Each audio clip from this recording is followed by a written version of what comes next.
নমস্কার বন্ধুরা, সবাই কেমন আছেন? আশা করছি সকলে ভালো আছেন। আমার আরও একটা নতুন ব্লগে আপনাদের প্রত্যেককে জানাই ওয়েলকাম। তো ব্লগটা শুরু করলাম আরিও থেকে। আরিও আমার ফ্ল্যাটের একদম কাছে। আরিওতে ঢোকার পর আমার চোখ তো একদম দাঁড়িয়ে গেছে। এত গাছ এখানে যে আমার মনে হচ্ছিল আমি সব গাছগুলোকে নিয়ে চলে আসি। সবথেকে আশ্চর্য ব্যাপার, এই দেখুন এখানে বট গাছ আছে। আর এই যে এই গাছটা আমি ভেবেছিলাম লজ্জাবতী গাছ। ও মা, ছুঁয়ে দেখলাম এটা তো লজ্জা পাচ্ছে না। ও লজ্জাবতী গাছ নয়, অ্যাকচুয়ালি ও অন্য কোনো গাছ। এখানে গাছগুলো এত সুন্দর ঠিকই, কিন্তু দামটাও মারাত্মক। যেহেতু মাল্টিপ্লেক্সের ভিতরে দাম তো বেশি হবেই, এটাই স্বাভাবিক। দাম যতই হোক দেখতে তো অসুবিধা নেই। তো আমার হাজব্যান্ড আমাকে ঘুরিয়ে ঘুরিয়ে দেখাচ্ছিল যে দেখো কত রকমের ইনডোর বা আউটডোর প্ল্যান্ট আছে। ইনডোর প্ল্যান্টের মধ্যে যেরকম স্নেক প্ল্যান্ট ছিল, বা বিভিন্ন ধরনের আরও গাছ ছিল। ব্রোকেন হার্ট ছিল, ক্যাকটাসের প্রচুর রকমের প্রজাতি ছিল, যেগুলো তোমাদেরকে একটু পরেই দেখাবো। এত রকমের ক্যাকটাস আমি সত্যিই এর আগে দেখিনি। সবথেকে বড় বিষয় হলো, এত গাছের মধ্যে ক্যাকটাসগুলোই কিন্তু বেশি করে দৃষ্টি আকর্ষণ করে নিচ্ছিল। আর এই যে দেখুন, এইগুলো কিন্তু বটগাছ। বটগাছগুলোকে এত সুন্দর করে কাটিং করে বনসাই করেছে, সত্যি খুব ভালো লাগছিল।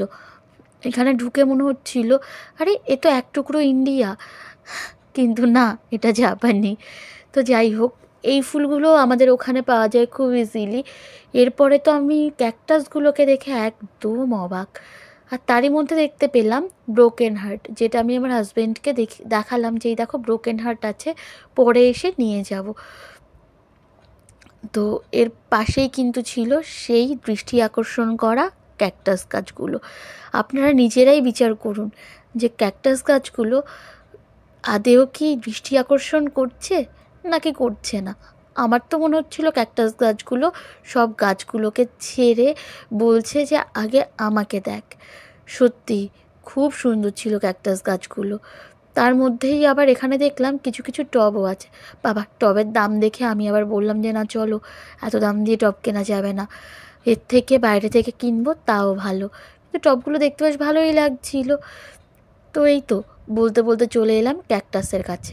এই দেখুন, দেখেছেন ব্লু কালার, ফিরোজি কালার, রানি কালার, কত রঙের ক্যাকটাস। হলুদও আছে।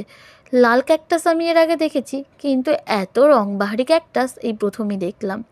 যাই হোক, এত ঘোরাঘুরি করে পেয়ে গেছে খিদে, কারণ তার আগে তো গিয়েছিলাম সফট ব্যাংকে, যেটা আগের দিনের ব্লগে অলরেডি আপনাদের সাথে শেয়ার করেছি। তারপরেই কিন্তু এসছিলাম আরিওতে। তো এসে প্রচণ্ড খিদে পেয়ে গেছে, যেহেতু অনেক সকালবেলা খেয়ে বেরিয়েছিলাম। আর এরই মধ্যে দেখলাম কিছু অ্যালোভেরা গাছ আছে, যেটা আমার হাজব্যান্ডকে আমি আঙুল দিয়ে দেখাচ্ছিলাম। তো আমার হাজব্যান্ডকে বললাম যে প্রচণ্ড খিদে পেয়েছে, চলো আগে আমাকে কিছু খাওয়াও, দেন আমি অন্য কোথাও যাব। তো আমার হাজব্যান্ড বলল ঠিক আছে চলো আগে খেয়ে দিয়ে নিই। আমরা এখানে এসে ম্যাকডোনাল্ডসটা খুঁজছিলাম, কিন্তু ম্যাকডোনাল্ডস পেলাম না আরিওতে। এখানে দেখলাম কেএফসি রয়েছে আর প্রচুর জাপানিজ ফুডের দোকান। তো এখানটাতে বসে বসে আমি চুইংগাম খাচ্ছিলাম, এত খিদা পেয়েছে কি করব। আর আমার হাজব্যান্ড চলে গেছিলো কেএফসিতে।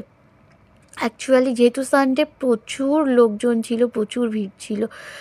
সানডেতে আমি এটা লক্ষ্য করলাম যে এখানে লোকজন বাড়িতে থাকে না, প্রত্যেকেই বেবিদের নিয়ে বা যারা বয়স্ক তারাও নিজেদের মতো বেরিয়ে যায় শপিং করতে বা বাইরে খাওয়া দাওয়া করতে, ঘুরতে।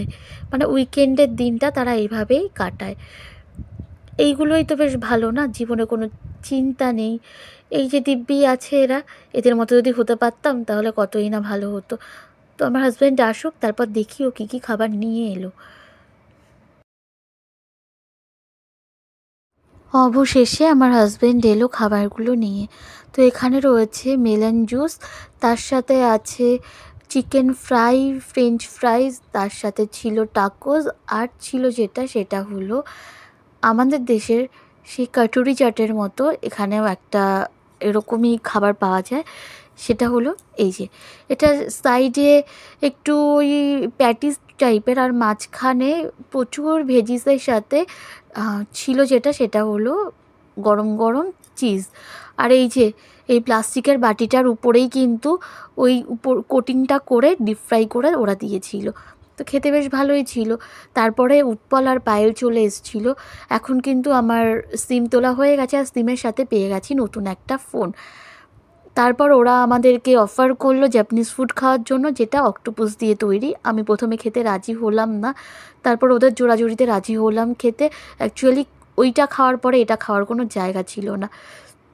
তো আমি ওদেরকে বললাম একটু তাকাও, নতুন ফোনে তোমাদের দিয়েই আমি ব্লগটা প্রথম শুরু করি। অনেকক্ষণ বসে গল্প করার পর ওরা স্টারবাক্স থেকে নিয়ে এলো কফি, কারণ কফিটা প্রচণ্ড দরকার ছিল, সেদিন ছিল ভীষণ ঠান্ডা। কফি খেতে খেতে গল্প করতে করতে বেশটা সময় কেটে গেল। ওরা চলে গেল ওদের বাড়িতে, আর আমরাও চলে গেলাম আমাদের যেখানে ইনভাইট ছিল সেখানে। হ্যাঁ, এখানেই মানে এই বাড়িটাতেই আগে আমার হাজব্যান্ড থাকতো আমি আসার আগে। আর এই যে আজকে নিমন্ত্রণ এখানে এই কারণেই, এই বড় রাইস কুকারটার ভিতর বানানো হচ্ছে বিরিয়ানি, যেটা এখানে মানে এই ফ্ল্যাটের যে মালিক সে বানিয়েছে, মানে দেবতোষদা বানিয়েছে। দেবতোষদাই আমাদের ইনভাইট করেছিল। তো আমার হাজব্যান্ড বিরিয়ানিটা বাচ্ছিল, আর আমি হাতে ক্যালেন্ডার ধরে বসেছিলাম। এই তো বিরিয়ানিটা খেতে খুব ভালো হয়েছিল। দেবতোষদাকে বললাম যে দেবতোষদা খুব ভালো হয়েছিল খেতে। আর তারপর আমি, ও আর রাজু তিনজন মিলে বেরিয়ে পড়লাম একটু ঘুরতে। আসলে খেয়ে দিয়ে না প্রচণ্ড কষ্ট হয়ে গেছিলো, যেহেতু কেএফসিতে খেয়েছি, খাওয়ার পরে ওই জাপানিজ ফুডটা ট্রাই করলাম, তারপরে আবার এখানে এসে বিরিয়ানি খাওয়া, পরপর সেদিনকে এতই খাওয়া হয়ে গেছে আর ভালো লাগছিল না। তো হাঁটতে হাঁটতে চলে গেলাম 7-11-এ। সেখান থেকে রাজু আমাকে কিনে দিল কিটক্যাট, জুস, আর ওরা নিয়েছিল কোনো একটা ড্রিঙ্কস, যেটা আমার খেয়াল নেই, এক্স্যাক্ট মনে নেই যে কী নিয়েছিল। আর এখানে রাস্তাঘাট এত পরিষ্কার, মনে হয় সারাদিন দাঁড়িয়ে থাকি, কিন্তু আমার এনার্জি ছিল না দাঁড়িয়ে থাকার মতো। তো এই তো চলো, ব্লগটা এখানেই শেষ করছি। ব্লগগুলো কেমন লাগছে কমেন্ট করে জানাতে ভুলো না।